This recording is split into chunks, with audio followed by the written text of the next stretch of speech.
Right, I'm going to stick to 6 minutes for this one, I promise. So this video is a bit of a review over the Moto Guzzi V7 Stornello, but also mainly a comparison with the other V7, the other Moto Guzzi V7s I've owned, so the Mark III and also the 850. The previous videos are up here. So in terms of the review, now I've done most of that already, I think, to be honest, but let's just quickly run through the bits and pieces that I haven't talked about. First of all, let's talk about the front brakes. Front brakes are, let's be generous here, they're adequate. They're absolutely fine. They do need a little bit of a squeeze at the lever and you will come to a halt. What you're not going to do is you're never going to go over the handlebars over them, and you're never going to get arm pump, you know, when you're pulling a load of G's, because as I say, they are adequate, they're absolutely fine, but nothing more than that. The suspension, I think we've talked about, yes, is very basic and crashy. In terms of the comfort, now, notwithstanding my dodgy leg, which I can't actually get over at the moment. Did you see that then? So comfort is absolutely fine. I mean, it's a pretty small bike, but you know, it's roomy, it's got an easy leg position, nice comfortable seat.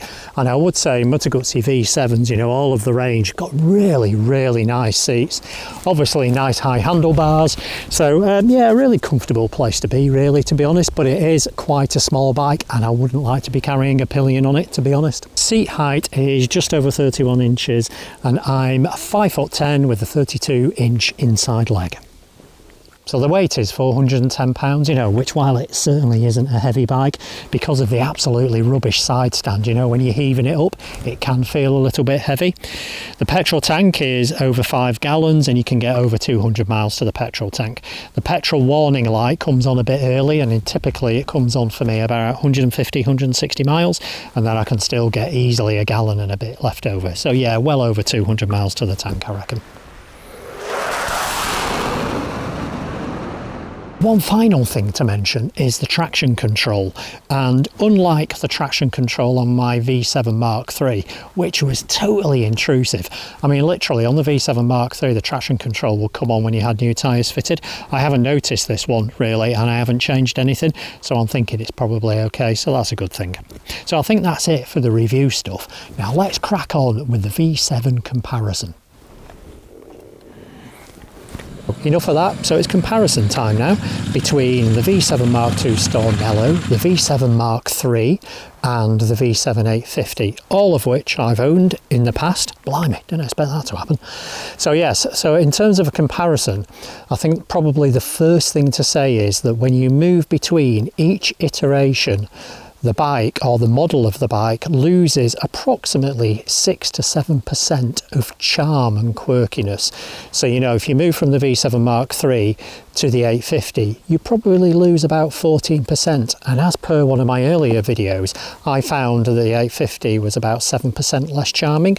But having said that, if you come to the bikes cold, i.e. you've never ridden any of the previous variations or iterations of the bike, you wouldn't notice, because all of them are really quirky, really idiosyncratic, and they are sort of the perfect personification of a classic bike that's been modernised for day-to-day use. So my final conclusion of this video, or the video series, is that none of the V7s actually are anything to do with specification. And if you were to base your buying choice on specification, I mean, to be honest with you, you'd probably buy a new Triumph Bonneville or one of the other variants. You know, of course you would, because they blow away from a specification perspective. But as I've said before, you know, these V7s, and particularly this one, you know, these are old bikes. You know, they're old bikes that have been modernised for use in the modern world, and if that's the kind of thing that you're after, you won't sort of give a stuff about the specification really. I guess the closest modern equivalent is, you know, the Royal Enfield 650s, probably, you know, kind of very similar in terms of power and maybe weight as well. I've never ridden a Royal Enfield, but I think the thing for me personally, you know, about the Royal Enfields, every time I go and look at one close up, I don't know, I always think it looks a bit shonky. Is that just me? But you know, having said that, you know, the 850 obviously has the better specification of all of them, and it can really hold its own, you know, in today's traffic and for touring, and you know, and going at a relatively good speed as well. But as I said before, I think the 850 has just lost a little bit of charm. And for me, the main point for the 850 was, as much as I loved it, was the weight. I mean, the weight has gone up, you know, quite considerably compared to this one. So it's gone up to over 230 kilos, which I think for that type of bike is probably pushing it a little bit. So the V7 Mark II feels like a bike from the 70s or the 80s. The Mark III feels like, I don't know, that it's from the 1990s, and the 850 from the early 2000s. Despite that, compared to a truly modern bike, and especially a modern parallel twin, these bikes are like steam engines, you know, from various different eras. They all retain a proper classic feeling, but without the hassle or maintenance needs of a classic bike.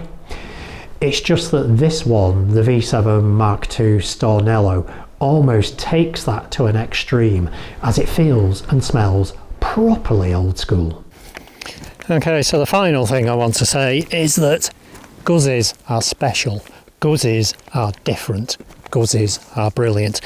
And I wouldn't say they're so much a Marmite bike, but I think you either get a Guzzi or you don't get a Guzzi, and I'm speaking from the emotional perspective there. And if you do get a Moto Guzzi emotionally, the thing is, it won't let go of you, and there'll be nothing else that will satisfy you as much as a Moto Guzzi. And I know I'm kind of like totally obsessed. I just can't help but think about them all the time, and I just think they're absolutely gorgeous and beautiful and lovely to ride. If on the other hand you don't really get them from an emotional perspective, you'll probably just take it or leave it. But no, these are special bikes, and this one makes me very, very happy. Okay, so my final conclusion for this video is that the V7 range, and perhaps all Moto Guzzis, are not about the specification sheet. They're all about the feel and what you want to experience from a motorcycle. And in many ways, they are the perfect example and personification of the Japanese ethos of wabi-sabi, which is about an appreciation of the imperfect, the impermanent, and the incomplete. That is what Moto Guzzis are all about. See you later.